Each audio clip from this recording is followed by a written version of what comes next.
here we are, Victoria Park, and it's going to be a big past players day for the Tiger boys. What do you guys think when you hear that round?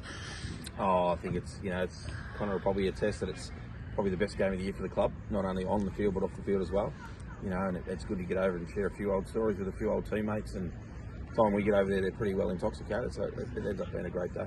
Yeah, it's not too bad. Obviously, as I get older, you probably realise how special it is to play at the Bannockburn Footy Club, and see the old past players that I've been lucky enough to play with, and then you grow up and hear a few stories. So we always try and get over there during the second quarter of the reserves and have a chat before they're well on their way for the rest of the day. Well, it's going to be a big one, and you're the first club we've spoken to after 11 rounds, which means you've played everyone. So I've got to ask you straight up, who's the team to beat in season 2024?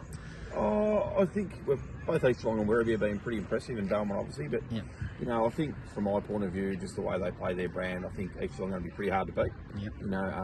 But definitely them and Werribee have been the best two I think we've played.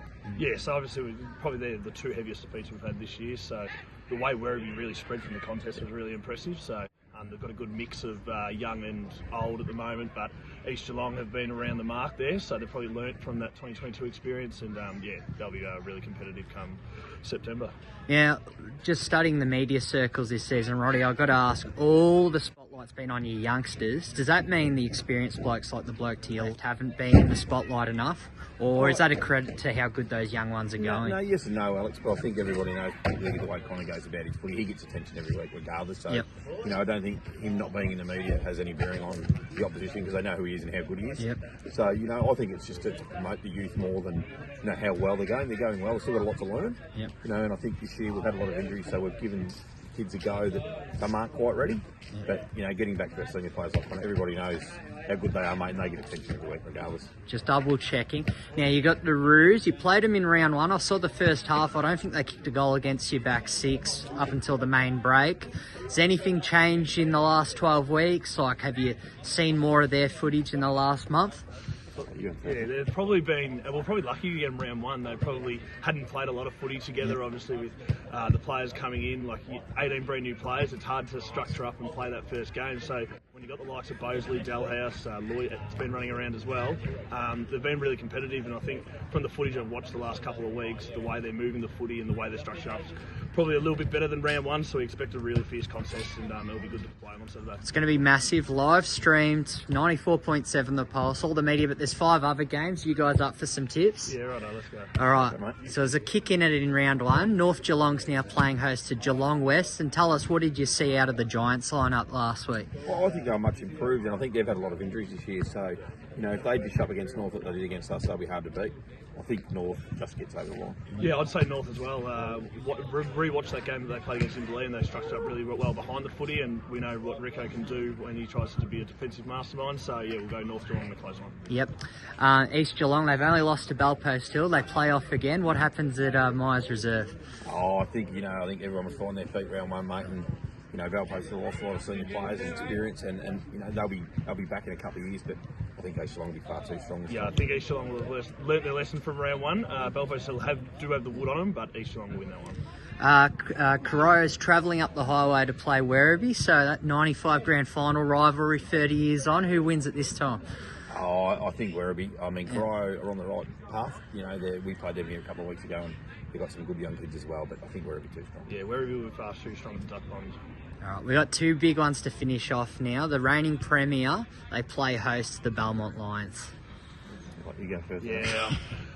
Inverleigh probably are missing a couple of key players at the moment, obviously with Ticker overseas and a couple of others. So I'll go Belmont in a close one, but you can never write off Inverleigh. Yeah, I'm with. I think that'll be very close. I think that'll be the closest game around, and I still think Inverleigh might get over the top on that one. Yeah. Now help me out, guys. The one I cannot pick: Winchelsea playing host to Thompson. Winchelsea will win that one. I think Winchelsea are the dark horse to probably push to the 5. I think the way their footy's been going, I think they're just starting to click. Thompson have been missing a couple, but they'll be a really, really good game. But I'm going to pick Winchelsea and probably an upset. Yeah, I'm with Connor. I think Winchelsea are the sleeping giants, I believe.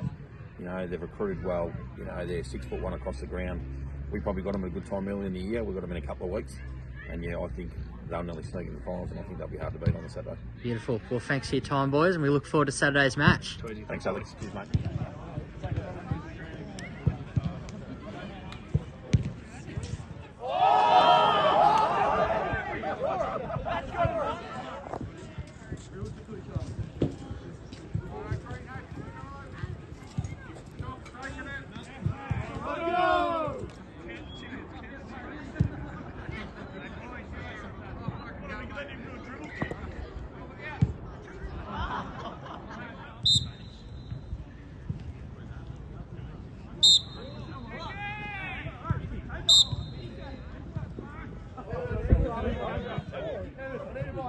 Zach for the win! Zach for the win! Jackie boy!